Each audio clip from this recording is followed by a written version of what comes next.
నమస్కారం గురుగారు. నమస్కారం అండి స్వప్న మేడం గారు. గురుగారు, మనం ఈ వీడియోలో వచ్చేసి స్వప్న శాస్త్రం గురించి మాట్లాడుకుందాం. అంటే కళలకి కూడా ప్రతిదానికి ఏదో ఒక అర్థం ఉంటుంది, పరమార్థం ఉంటుంది అని మీరు ఎప్పుడు చెప్తూ ఉంటారు. అలాంటిది స్వప్నంలో కనుక మనకి మన పూర్వీకులు అవనియండి, లేదా ఎవరో ఒకళ్ళు చనిపోయిన వాళ్ళు కల్లోకి వస్తున్నారు అనుకోండి, పదే పదే మన కల్లోకి వస్తున్నారు అంటే అసలు అది దేనికి సంకేతం గురుగారు? మహాభారతాన్ని భాగవతాన్ని రాసింది ఎవరమ్మా? వ్యాస మహర్షి. అలాగే ఈ వాల్మీకి మహర్షి రామాయణాన్ని రాశారు. ఆయన ఎవరమ్మా? వాల్మీకి ఋషులు. స్వప్న శాస్త్రాన్ని రాసింది ఎవరో తెలుసా అమ్మా? మా స్వప్న మేడం. అలాగే స్వప్న శాస్త్రం పూర్వీకుల ఋషులందరూ రాసిందనమాట. అయితే స్వప్న వారాహి అని కూడా ఉంటుంది. వారాహిలో ధూమ్రవారాహి, స్వప్నవారాహి, కిరాతవారాహి అనే అమ్మవారి ఉపాసనలు ఉంటాయి. అలాగే కర్ణయక్షిణి, ఆమె యక్షిణి అనమాట. సో చేటక దుర్గ, ఇలా ఇవన్నీ కూడా స్వప్నాల్లో జరిగిపోయి ముందు చెప్పేస్తూ ఉంటాయి. భూత భవిష్యత్ వర్తమాన కాలాలను చెప్పేసినట్లే కళల రూపంలో చెప్పచ్చు. రేపు మనకు జరగబోయేది, త్వరలో మనకు జరగబోయేది చెప్పుద్ది. అయితే ఇందులో తరచుగా చాలామందికి చచ్చిపోయిన వాళ్ళందరూ కల్లోకి వస్తారు. అప్పుడు చాలామంది భయపడతారు, బాబాయ్ ఇదేమిటి మనం కూడా పోతామేంటి కొంప తీసి, లేకపోతే ఏంటి అని డౌట్లు ఉంటాయి. వీళ్ళంతా కూడా పితృదేవతలు అంటాం వీళ్ళని. ఎప్పుడు జాగ్రత్తగా గమనిస్తే అమావాస్య దగ్గరగా ఉన్నప్పుడు వస్తారు వీళ్ళు. అమావాస్య రోజున కానీ లేదా 1, 2, 3 రోజులు దగ్గరలో అప్పుడే వస్తారు వీళ్ళు. ఎందుకు గురుగారు? మరి వాళ్ళ అమావాస్య అమావాస్య రోజున దేవకన్యలు పైనుంచి కిందకి ఎలాగైతే ఎన్టీ రామారావు సినిమాల్లో జగదేక వీరుని కథ అతిలో అని ఉంటుంది. జగదేక వీరుని కథ హలా హలో ఓ హలా హలా అని చెప్పి వరించి వచ్చిన వరుడేమాయనని పాటలు వస్తాయి. స్నానాలు చేస్తారు వాళ్ళు. ఇంద్రకన్యనేమో ఇంద్రజ అని పిలుస్తారు, వరుణకన్యని వీళ్ళందరూ అగ్నికన్యలు, నాగకన్యలు, నలుగురు మీటింగు స్నానం చేస్తారు. సూపర్ హిట్ సాంగ్ అది. అలా పితృదేవతలు భూలోకానికి వస్తారు అప్పుడు అమావాస్య దగ్గరలో. అందువల్లనే అమావాస్య దగ్గరలో అమావాస్య రోజున మనము వాళ్ళకి శ్రాద్ధ కర్మలు అవి పెడతాం. వీళ్ళకి ఎందుకు వస్తున్నారంటే వీళ్ళు నాయన నీకు ఆశ, పాపం చాలా కష్టాల్లో ఉన్నావు, బోల్డ్ అంత డబ్బు ఇచ్చాను, అయినా సరే నువ్వు నిలబెట్టుకోలేకపోయావు, కొంచెం నష్టపోయావు, ఫోన్లే అని ఓరడించడానికి, మళ్ళీ ఆశీర్వదించడానికి దగ్గరలో వస్తారనమాట. ఇప్పుడు ఈ మధ్యకాలంలో ఒక వీడియో మనకి యూట్యూబ్లో వస్తుంది. ఇది ఏమైపోయిందంటే మనకి అసలు జీవితాన్ని ఇచ్చింది ఎవరు? మన తల్లిదండ్రులు. మన తాతలు ఉంటేనే కదా వాళ్ళు వచ్చారు. అంటే తాతలు ఆస్తే మన వాళ్ళకి వస్తుంది. అంటే మన తాతలు ఎవరు? మనకి దేవుళ్ళు. అవునా? తండ్రి ఆడు తాగుబోతాడైనా ఎవడైనా తండ్రి, తాత, ముత్తాతలు, వంశీకులంతా కూడా, పూర్వీకులంతా కూడా మనకు దేవతలు. అలాంటి దేవతల మీద దాడి జరుగుతుంది. ఇప్పుడు ఏమంటున్నారంటే వీళ్ళు, మీరు ఇలా అయిపోవడానికి కారణం ఏంటో తెలుసా? మీరు అప్పుల పాలైపోవడానికి కారణం మీ తాతలు. మీరు నష్టపోవడానికి, మీకు జాబ్ చేస్తున్నారు, మీరు జీతం ఎక్కువ రావట్లేదు, దీనికి కారణం మీ తాతలు. వ్యాపారం చేస్తున్నారు, లాసులు వస్తున్నాయి, దీనికి కారణం తాతలు. పితృదోషాలు అని, పితృదోషాలు ఆయన పితృపిండాలు పెట్టు, గోకర్ణం వెళ్ళు, లేకపోతే ఇంట్లో చేసుకో, లేకపోతే నాసిక త్రయంబకేశ్వరుడికి వెళ్ళు, బ్రహ్మచారి బ్రహ్మ దేవాలయాలు ఉన్నాయి, నవమ బ్రహ్మ దేవాలయాలు, అలంపురం, జోగులాంపో, ఇలా చెప్తే పర్లేదమ్మా. తాతలకే టెండర్ పెట్టారు ఇప్పుడు. తాతలు అరే మీరు వీడు నిజమే అనుకుంటాడు. ఇప్పుడు ఏమనుకుంటాడు? ఇప్పుడు పూర్వీకుల్ని మెచ్చుకోవాల్సింది పోయి తిట్టుకుంటారు, మా తాతలు సరిగ్గా లేరు కదా, ఇప్పటికే ఆస్తులు ఇవ్వలేదని తిట్టుకుంటున్నారు తండ్రిని, తాతల్ని, ముత్తాతల్ని. మన ఇప్పుడు ఉన్నటువంటి యూట్యూబ్ యూనివర్సిటీలో వచ్చినటువంటి ప్రొఫెసర్లు, పండితులంతా కూడా తాతలు మీ కారణం, తాతలు అని పెట్టేస్తున్నారు. దానివల్ల ఇది మహాపాపం. తాతలు ముత్తాతలు మనల్ని ఆశీర్వదించడానికి వస్తున్నారు వాళ్ళు. నీకు చేతనే, నీ కష్టాలు బాగా పడుతున్నావు కాబట్టి ఆ కళల రూపంలో వచ్చి, సూక్ష్మ శరీరాలతో వచ్చి నీ సూక్ష్మ శరీరంలో ఉన్నటువంటి బాధని ఉపశమింపజేస్తున్నారు. ఏ విధంగా అయితే స్పాంజ్ మురుకు నీళ్ళని, మన నేల మీద నీళ్ళు అలా పడిపోతే ఎక్కువ నీళ్లు స్పాంజ్ని పెట్టగానే అది పీల్చేస్తుంది, అబ్జర్వ్ చేస్తుంది.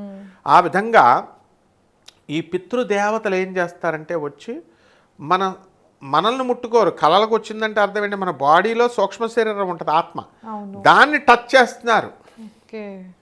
అలైన్మెంట్, మన ఆత్మ వాళ్ళ ఆత్మ ఒక లైన్లోకి తీసుకొచ్చి ఏ విధంగా అయితే స్పాంజ్ దాని మీద పెడితే మురికి నీళ్ళ మీద పెడితే ఒకే లైన్లో పెడితే హరించేసిందో ఆ విధంగా మన ఆత్మ వాళ్ళ ఆత్మ ఒక లైన్ మీద పెట్టి లాగిపడేస్తున్నారు.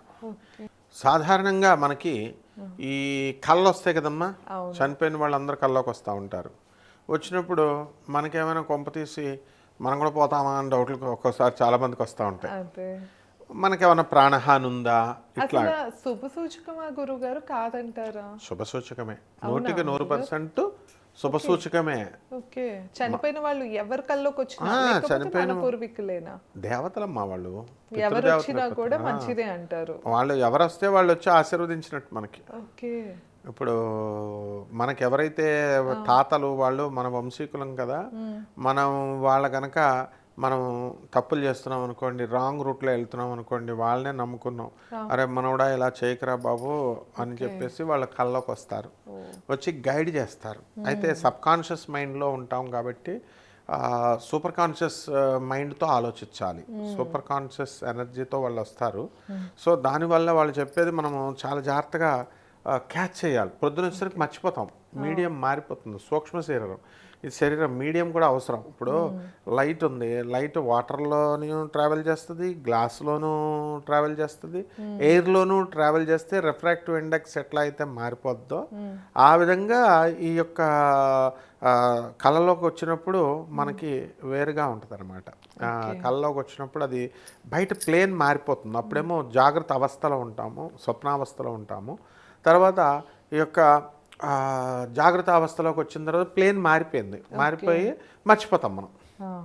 ఇక్కడ చూడండి, స్వప్న శాస్త్రం, స్వప్న మేడం అండ్ స్వప్నం నుంచి బయటకు రాగానే జాగ్రత్త అవస్థలో మారిపోయింది. 3 ప్లేన్స్ ఎట్లయితే ఉన్నాయో, జాగ్రత్త అవస్థ, స్వప్నావస్థ, సుషుప్తి అవస్థ, తురీయ అవస్థ, 4 అవస్థలు. తురీయ అవస్థలో వస్తారు ఎవరు? పితృదేవతలు. ఇదంత ఈజీ కాదు అర్థం చేయడం. తురీయ అవస్థలో మనిషి క్యాచ్ చేయడం అనేది కష్టం. ఎవరైనా మహా ఋషులు కూడా సుషుప్తి అవస్థ దగ్గరే వీళ్ళు క్లోజ్ అయిపోతారు. తురీయ అవస్థకి వెళ్ళాలంటే చాలా టఫ్, అది చాలా ప్రాక్టీస్ కావాలి. జగద్గురువుల యొక్క అనుగ్రహం ఉండాలి. పరమహంస యోగానందుల వారు, రామకృష్ణ పరమహంస, ఆనందమూర్తి గారు ఇలాంటి వాళ్ళ ఆశీర్వాదం కావాలి. సో అందువల్ల ఇది టఫెస్ట్ సబ్జెక్ట్ అనమాట. అప్పుడు ఏం చేయాలి వీళ్ళు అని అంటే, పితృదేవతల కల్లోకి వచ్చినప్పుడు అరే నాయన నాకు ఒక పిండం పెట్టు, లేకపోతే ఒక గుమ్మడికాయ దానం చేయి, లేదా ఒక సొరకాయ దానం చేయి. వంకాయలు లేని దానం చేయకూడదు పితృదేవతలకి, ఇలా చేస్తారు. లేదా సింపుల్గా ఒక మంత్రం చదువుకుంటే చాలు, మనం ఇచ్చేస్తాం. మంత్రాల్లో స్పెషలిస్ట్ స్వప్న మేడం ఇంటర్వ్యూస్, అందుకని ఒక మంత్రం ఇచ్చేద్దాం వాళ్ళకి. ఆ మంత్రాన్ని కనుక వీళ్ళ కనుక చేసుకుంటే సరిపోద్ది. మయూర కుక్కుట వృతే మహాశక్తి ధరే నఘే కౌమారీ రూప సంస్థానే నారాయణీ నమోస్తుతే. చాలు, సింపుల్ 2 లైన్లు. మయూర కుక్కుట వృతే మహాశక్తి ధరే నఘే కౌమారీ రూప సంస్థానే నారాయణి నమోస్తుతే. అంటే కౌమారీ రూపాన్ని ధరిస్తుంది. నెమలి కోడి వెంట రాగానే పెద్ద బల్లుని పూని ఉండి ఓ పాపరహితమైనటువంటి మూర్తి అమ్మ జగన్మాత నారాయణి నీకు నమస్కారాలు అని అర్థం. ఎన్నిసార్లు చేసుకోవాలి? 21 సార్లు కనుక చేస్తే స్వప్నంలో ఏమైనా దోషాలు కనుక ఉన్నట్లయితే, అంటే ఈ పితృదేవతలు వచ్చి ఆశీర్వదించినప్పుడు ఈ జ్ఞాపకాలే ఉండాలి.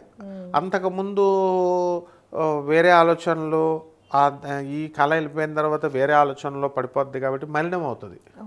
పితృదేవతలు వచ్చినప్పుడు పవిత్రం అవుతుంది.